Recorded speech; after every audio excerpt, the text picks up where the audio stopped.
nice woman, and I want her to live, and I want her to be there for her mother, for her daughter. Absolutely. Can I have your kidney? No. Why? Why? I mean, if fine. Why? I'm not, I'd love her to live. Why? I would love you to live. Why? Why? For religious reasons. You don't need it. For religious reasons. And moralistic reasons and spiritual reasons. What religion? I'm a Christian. So am I. You know. So am I. What kind of a Christian? What kind of a Christian? I'm a Christian that believes in the Word of God. I don't. If I get in, if I get in too much deeply, we're going to have people all shouting all over the place. But aren't Christians kind of full of compassion and love thy neighbour? The spirit and the soul. I heard you say something earlier. The spirit and the soul are two different things. Sure. Right? When we die, okay, now our body goes back to the ground. We came into this world with all our limbs, and we should be. You didn't come like you are now. You didn't come like you are now. You're not going to go out like you are now. No, you didn't come like you are now. You didn't. You weren't as big and beefy as you are now. You didn't have a beard for a start. You didn't have a Beckham haircut either. You had a heart, though, didn't you? You had a heart. Okay. If he's got religious objections, we can't get past them. You have the right to choose. Absolutely. I've had a kidney transplant. Brilliant.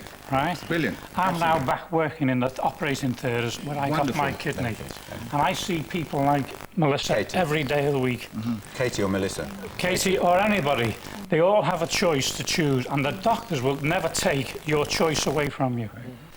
They do things when, as the doctor said, brainstem death is numerous tests which are given on the patient, and also the family are allowed to come in on the second tests to prove that all the tests are done correct.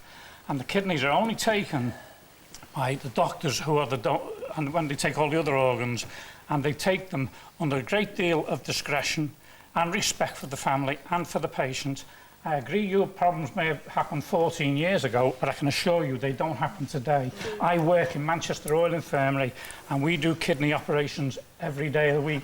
But Nick's view would be that we are all assumed to have donated unless we take the initiative, let me finish, to say we haven't. But the relatives, that's the point, because Jeff was making the same point. The kind of safeguard here is the relatives will have a veto. I don't know why. I don't know why, if I've not opted out, my relatives should decide for me. I think that's even worse, to be frank. But that's another issue. Are we confident that, in fact, now the doctors will make all the efforts to consult the relatives? What are you wittering about, Jeff? I can hear you. Don't you witter on my show. Politics. What?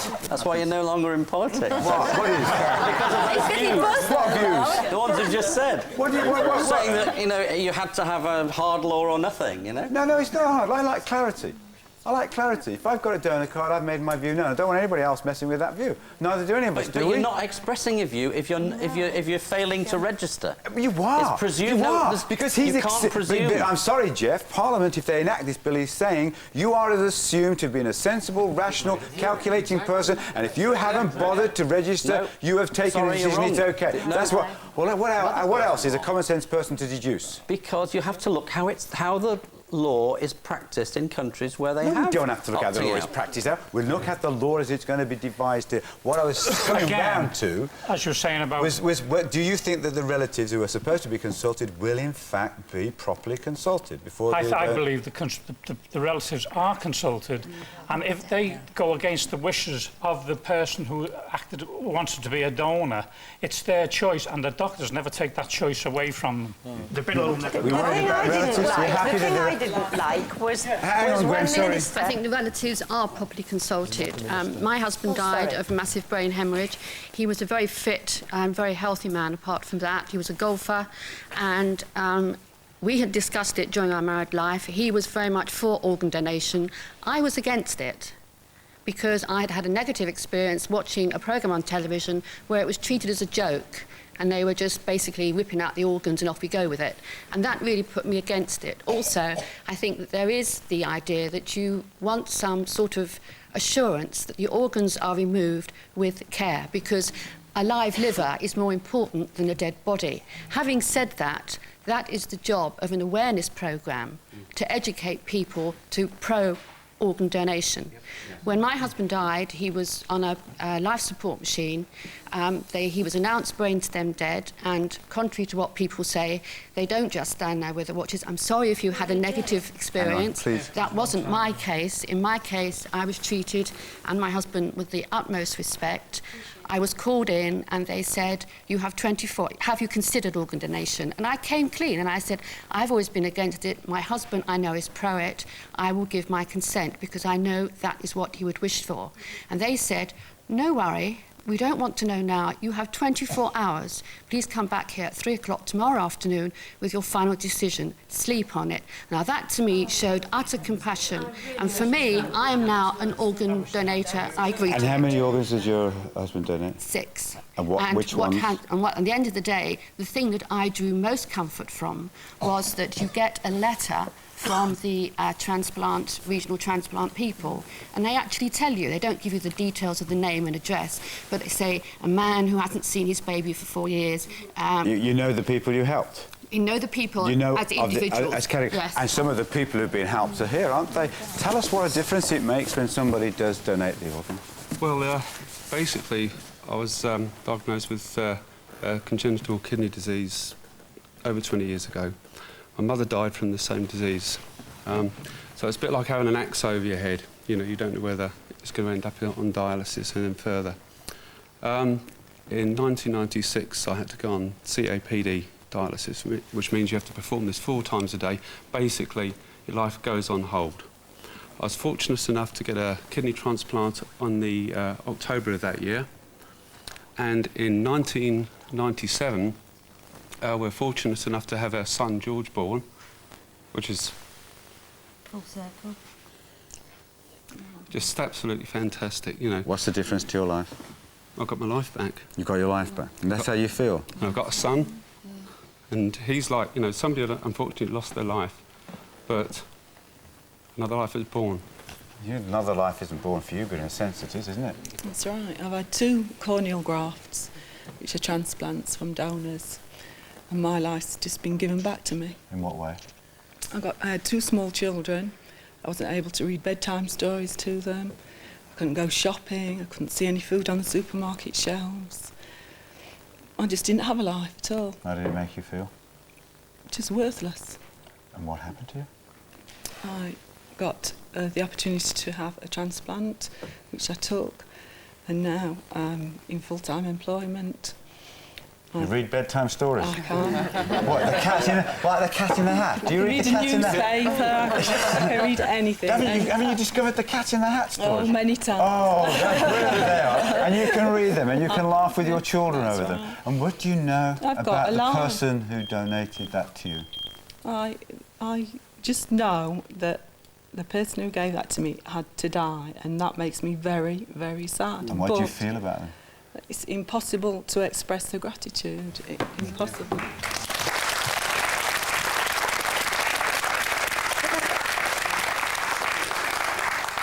I don't want to go on about politics then, because I'll have the doctor after me again, but you know what I think? I think we should do everything we can to help other people. If we're going to give something to them that is no use to us, that is going to save their lives or increase the quality of life and help all the rest of their family, then it's something we should do. But it's our decision. It's our choice. Nobody should decide for us. No government, no doctors, nobody else. We should make the decision. It's our body and it's our lives. Take care of yourselves.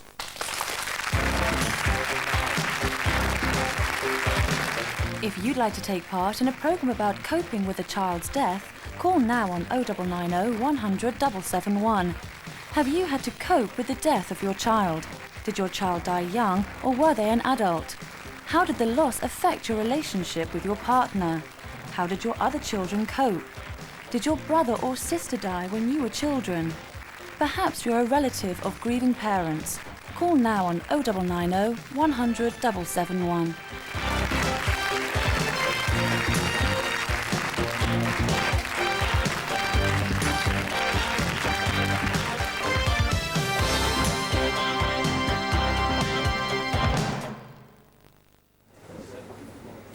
Today is phone-in day on City Hospital at 10 o'clock this morning. We're talking about aching joints, sprains and arthritis. And we'll also be meeting patients, of course, including Donna, whose blood doesn't clot properly. She needs regular blood tests, but the trouble is she's scared of needles. Find out how the experts here help her on City Hospital in a couple of minutes. Steve. I'm sure your daughter is a lovely girl, but do you really think I'd risk my career? Rana. What gives them the right to play God? Mac. You can't guarantee your safety any more than I can. Please, Doctor. Not yet. Caroline. I am not a mind reader. No, but it helps if you ask the right questions. New drama from the makers of Casualty in Holby City, Doctors. Weekdays at 12:30 on BBC One. There is a place where men are men. Never looked lovelier. And women are women. Is she the fat one with the wobble? It's enough. There's one of her and three of us. To make your hair stand on end, the new series of Last of the Summer Wine continues Sunday at 6:15 on BBC One.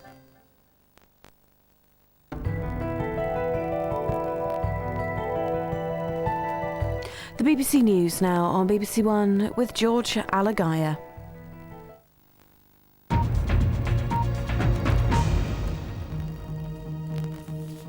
Good morning. The authorities in Turkey have revealed that they're holding 5 people in connection with the deaths of 2 Leeds United fans in Istanbul on Wednesday night. Earlier this morning, Leeds United players, officials and supporters arrived back at Leeds Bradford Airport after last night's match, which Leeds lost 2-0. Today, the Ellen Road Club and police will start planning for the return visit of Galatasaray in 2 weeks' time. Over 170 Barclays branches closed today in England and Wales. Many rural communities will be left without a bank. Barclays is pressing ahead with the move despite widespread criticism that the closures will cause hardship to many customers. The family of 2 black men who were found hanged within 6 months of each other at Telford in Shropshire are to join a police appeal for information later today. Harold McGowan was found dead last July. His nephew Jason was discovered on New Year's Day. West Mercia police initially believed their deaths were suicide, but their relatives say they'd received death threats from right-wing groups. An investigation has begun after a paratrooper died during military exercises involving an armoured personnel carrier on Salisbury Plain. Christopher France died from severe head injuries. Last week, a Marine was shot dead during a training exercise in Devon. There's still a standoff in Miami between U.S. immigration officials and the American relatives of 6-year-old Cuban boy Elian Gonzalez. Immigration officials branded the relative stubborn for refusing to concede they had to hand over the boy to his father, who arrived in the U.S. yesterday. A new Church of England prayer book is out today. It's called Common Worship and contains both modern and traditional services. There could be controversy when churches receive the books later this year. It compares God to a mother in one of the prayers. That's it. I'll be back with more news in an hour.